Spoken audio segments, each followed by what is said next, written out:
Hello lovers of the world, this is Sinta speaking. I love journaling and I love listening to music, so I've decided to combine them. Welcome to Music and Monthlies, the series where I summarize what music I listened to in the previous month and set up my journal for the next one. This is a way for me to keep track of all the music that I've discovered and a way for me to exercise my skills in analyzing and expressing my opinions on music better. This video, we're going over what I listened to in July and set up my journal for August. But before I talk about the music, I just wanted to mention that I'm struggling a lot with my video editing software right now. If you follow me on Twitter, you've probably heard me complain about it multiple times, but I just wanted to mention it here for full transparency. I'm praying that I resolve it before it starts affecting the quality and quantity of the videos that I put out, but it has given me a lot of stress lately, especially since I've started university. But I love making videos, so I'm gonna try and push through. But now that we've gotten that out of the way, let's talk about the music that I've listened to this month.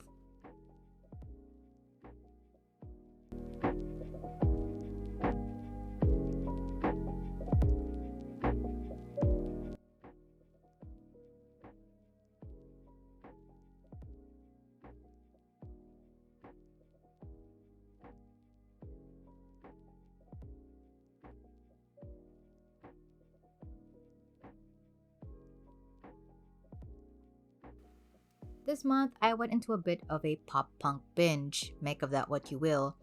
While I began by visiting memory lane with the classics from Spotify playlists, I also dipped my toes into the current pop-punk pool. I wanted to see what was kind of out there since I've been out of the loop for a bit. I discovered acts like American singer-songwriter Maggie Lindemann and Australian band Stand Atlantic. Paranoia by Maggie Lindemann. Maggie Lindemann had poppier beginnings, and it shows in how her voice seems suited for more conventionally mainstream music. It is very pretty, but not what I would have imagined straight off the bat for a pop record like this. This brighter, more feminine vocal delivery is juxtaposed in her emotional and edgy musical production. They definitely play well together in this cool, dynamic relationship. Great find, great find. Now contrast that, I guess, with Stand Atlantic's female vocalist in the album Pink Elephant by Stand Atlantic. On the other hand, her voice is a bit huskier and has a deeper delivery that pairs well with the wall of sound that the band presents.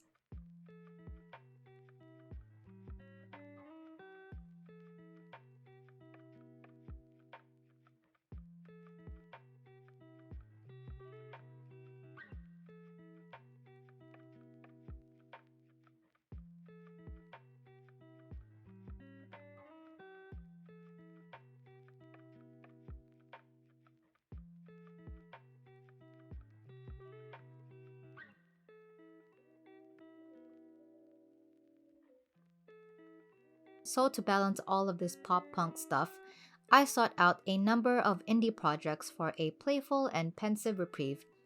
Meaningful Stone, TRPP, and the Peachtree Rascals are all great projects to satisfy this craving. Camp Nowhere by Peachtree Rascals. I really like this album for the vibes. It's giving me cottagecore, it's giving me road trip with the homies vibes. It's a very calming album. I listened to this a lot when I was writing the script and editing my future Coromandel trip vlog because I found the song Papa when I had my phone on shuffle when I was having breakfast, and the vibes are so carefree and gentle that it really emulated the mood of the entire trip, if that makes sense. But yeah, look out for that vlog in the future. This album is really nice, and it definitely helped recreate those memories in my mind's eye when I was reflecting on the events of that trip, which I hope you guys will be able to see in the future. A Call from My Dream by Meaningful Stone. I found her live set uploaded to this terrific YouTube channel called It's Live that invites various indie musicians to perform. Go check them out if you want to discover some new artists. I listened to this live performance of her 2020 album, A Call from My Dream. The first two tracks are bangers. The track A Call from My Dream is mesmerizing. Meanwhile, Nameless has only three instruments, piano, guitar, and wooden percussion, but feels like the most hefty and substantial song in the album. Her ad-libs on the track are a gorgeous display of the texture and range of her voice, husky but childlike at the same time. A great manifestation of what the album is supposed to be about. Growing up, being an adult, but not really feeling like you're growing up and becoming an album. Kind of clinging on to that childhood nostalgia. TRPP's self-titled album is some really incredible alternative dream pop music. Like, I'm so blessed that they walked into my life. I eat this kind of music up. This South Korean indie trio is made up of Yoon Ji-young, an incredible indie soloist, a member of another indie band called Elio, and who I believe to be the lead singer of another band called Bye Bye Badman. MCU's Endgame has nothing on this musical crossover event. It is a great project. I don't know what else to say about it.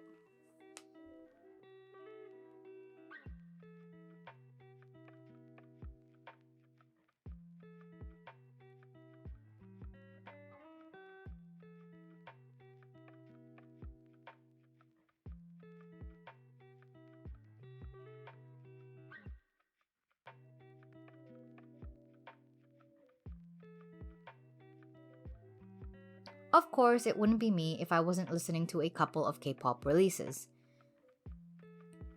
Summer Queen by Brave Girls. Back from the grave, newly broken out of the dungeon, and with all eyes on them, Brave Girls make their summer splash with their EP, Summer Queen. While the title track and the lead single are all great jams, the EP itself isn't really anything to write home about. Sorry, Brave Girls, better luck next time. Now When We Are in Love by Ghost 9. Meanwhile, Ghost 9 is gearing to go up all night with their latest summer comeback. Their title track is a brand of boy group music that I really wish I saw more of. The EP is equally refreshing, lighthearted, and sweet, a really excellent addition to their discography. Border Carnival by Enhyphen. I actually procrastinated listening to this EP for ages because I wasn't really impressed by Drunken Dazed, their title track. There's an adrenaline rush feel to it that I don't really vibe with, especially in the chorus. A bit anxiety-inducing, if you will. However, their lead single, Fever, is so sexy. And for what? For no reason. That's right. I also really liked the track Not For Sale, but otherwise the EP is fairly average. Elio and Friends, the Remixes by Elio. This album features some simple but very pleasant pop music with some great picks for collaborators. This remix album, I feel like, highlights what is both a strength and weakness of Elio's music. The malleability of her work allows multiple people to come in and fit well with her music and her tracks, but it still feels like it's an indicator of how she doesn't seem to have a distinctive sound. Are these collaborations an improvement on the previous album? Not necessarily. I still like the original album for what it is. And the remixes don't necessarily build up the original tracks, maybe aside from Charger with Charlie XCX, because the production on that one is just cooler. But otherwise, the other remixes don't really seem to offer something completely new or completely different that you couldn't already find in the original track. And I think that's okay. I think the world is better for both the original album and the remix album's presences being in it. How you don't really need to constantly break the barriers of music to make good music. Sometimes you just want to make music with your homies, with your friends, and maybe you just want to collaborate them for the fun and for no other reason other than that.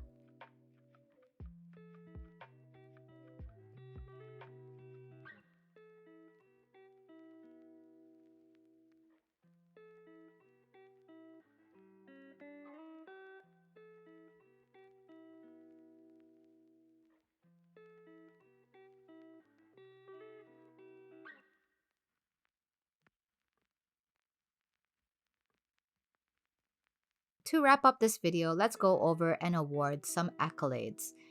The highlights, I would definitely say, the highlight of this month, I would definitely say is Meaningful Stones, A Call From My Dream. Super iconic, super cool. I definitely had that on repeat for the whole month. Some low moments, I guess I have to say I was a bit disappointed by Summer Queen, just a little bit, because I was expecting a bit more from it as a larger project, but aside from Chimat Baram and Pool Party, it was a pretty forgettable EP considering Brave Girl's track record. I still jam out to Pool Party though. I actually think I've begun to like that over Chimat Baram. And the surprise find is probably Maggie Lindemann's Paranoia.